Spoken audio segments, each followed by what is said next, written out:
What is going on, everyone? Welcome back to another little bonus video for the week. In today's video, we're going to be simplifying payouts with basic thinking in psychology. Let's get right into it. Before we get started, I want to add that we just had a phenomenal first week of 2026. I racked in $7,500 in personal payouts, and the community came in with $8,000 in the first trading day of 2026. If you want to join or take part in that, the link will be in the description. If you want to start getting consistent payouts, you need to pick the easiest firms to get payouts with and scale from there.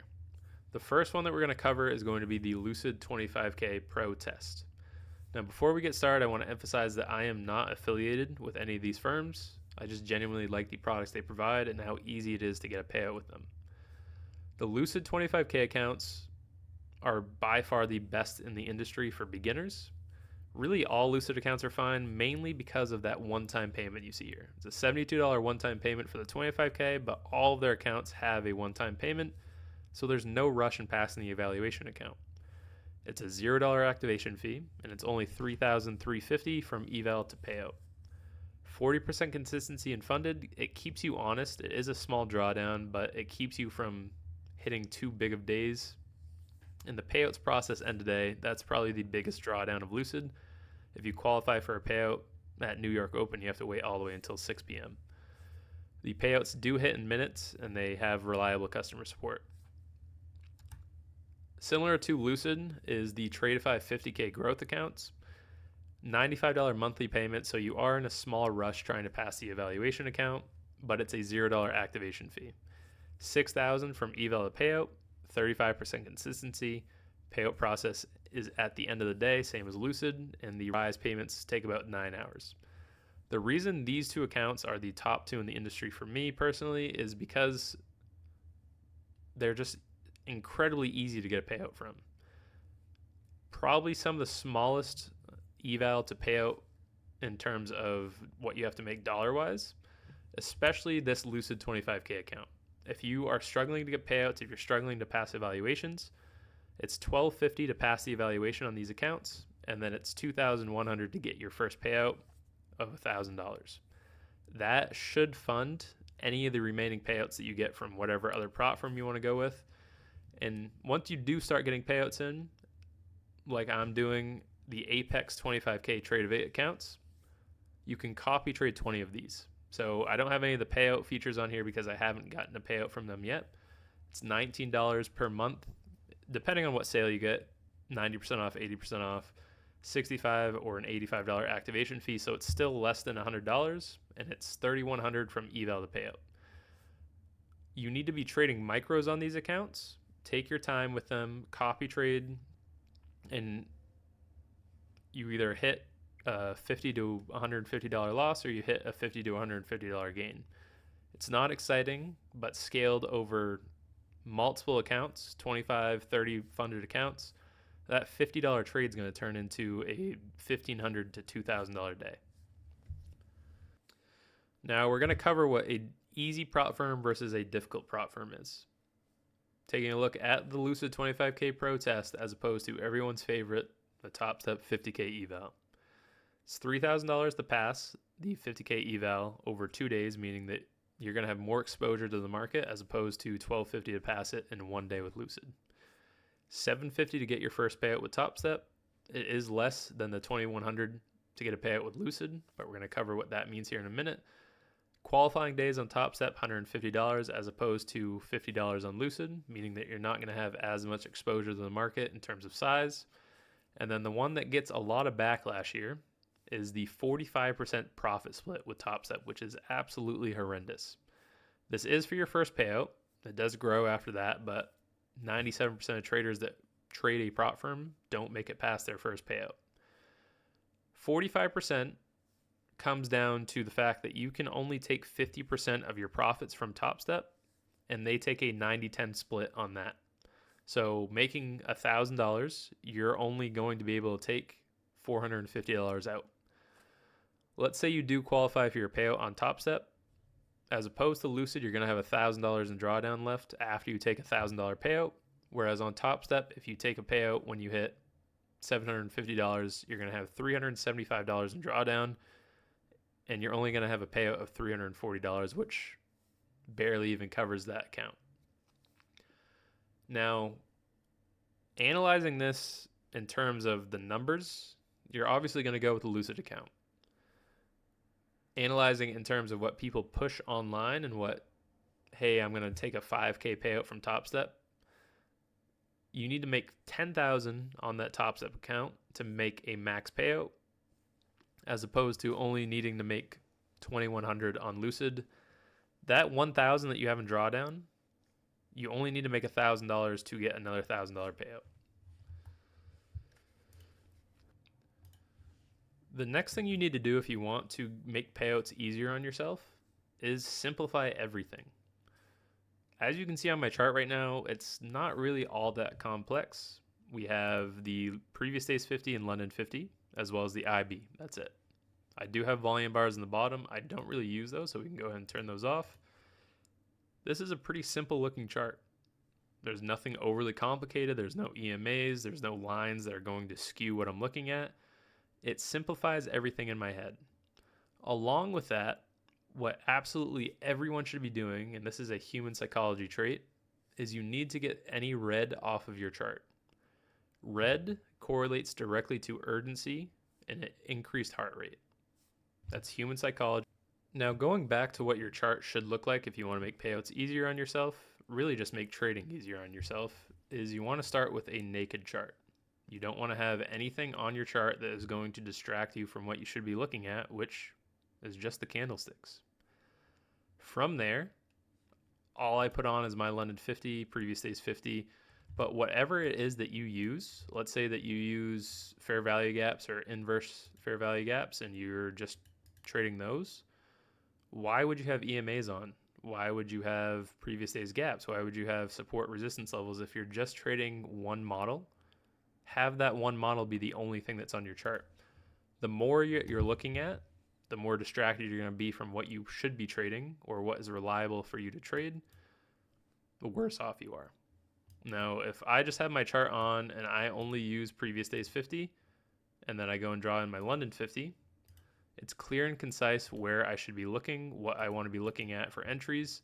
For today's example, great entry off London 50. Now, if I had EMAs on, if I just go and slap any random old EMA on here, if I had EMAs on, yeah, they might help. We had a few bounces off of them, but that's 4 more lines on my chart. Now, if I go and add the volume back in, and let's say I want to put in the expansion levels with the IB trade, although these are all things that I'm going to use, it gets a little chaotic on my chart. I can't really see what's going on in terms of where the candle closed. And even if I can, subconsciously, there's going to be a lot of distractions on my chart. So what you want to do is the last thing we're going to cover is going to be some hard rules that will prevent you from blowing accounts as well as help you stack payouts over the long term. The first one's going to be, and this is especially important on Mondays, no trading that first 15-minute opening candle. There's no reason to trade that first 15-minute candle because you have everyone from Friday close, Saturday, Sunday, all the way until Monday's open that are eager to get back into the market. They're doing it on the first 5-minute candle, even the first 15-minute candle of Monday's open. Along with that, you usually have 9:45 or 10 o'clock data. That 9:45 candle comes in right after that first 15-minute candle close, obviously. 9 times out of 10, it's going to wick you out if there is significant data before making a move in the direction that you wanted. Next thing that we're going to want to do is make sure that you're on a higher time frame chart. The lower down you go, the faster the candles are going to move, the more inclined you're going to be to have a raised heart rate, which directly correlates to poor decision making. 15-minute time frame is where I've found most of my comfort. 5-minute time frame works for a lot of people as well.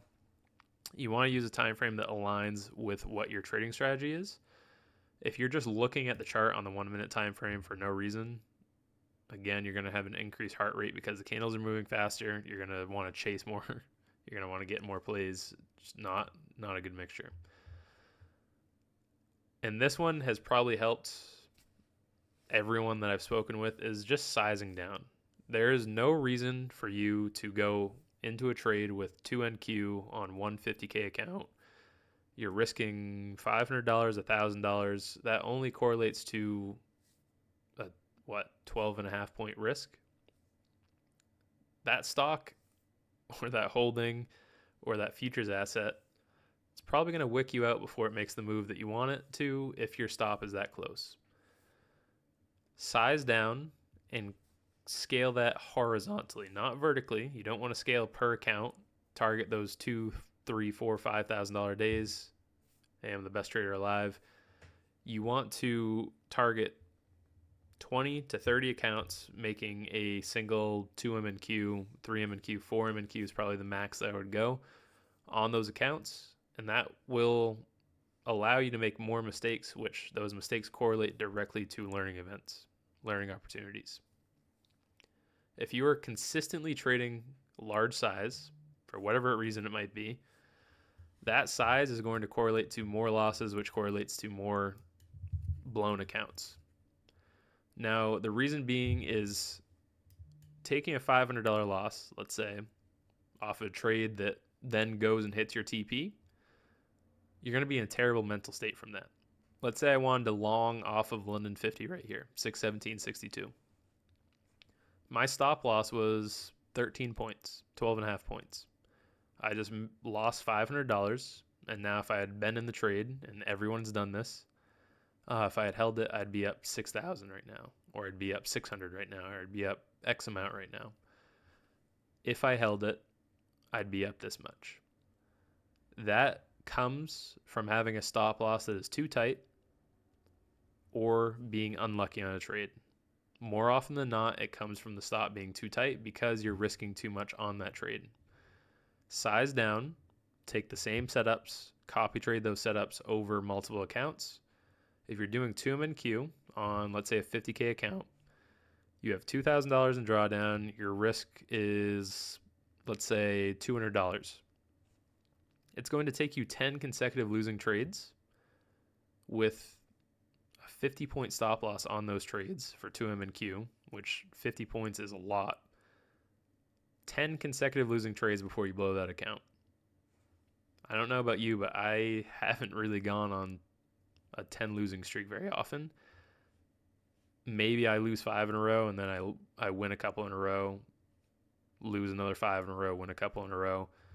The more exposure you have, the more learning opportunities you have, the fewer mistakes you're going to make over the long run. That's how you develop. That's how you become a better trader, better in any aspect, whatever it might be. Mistakes lead to learning events. Now, if you're just taking trades that I just risked 500, it only dropped 12 points, now I'm stopped out, but it ended up going the direction I wanted to, you're going to blow the account in 2, 3, 4 trades, or you're just going to blow the account because you revenge trade after you take that loss. You're not going to learn anything from that. You're going to go and trade the following account the same exact way, the next account the same exact way, and so on and so forth. You're not going to improve. You're just going to continue to churn accounts. Size down. No trading on volatile candles.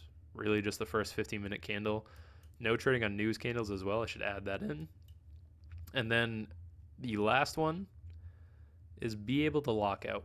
Be able to close the tab. Be able to end your trading session for the day. If you see a big old trend day like this, like we had on Friday, January 2nd, I made $80 on my funded account or $50 on my funded account.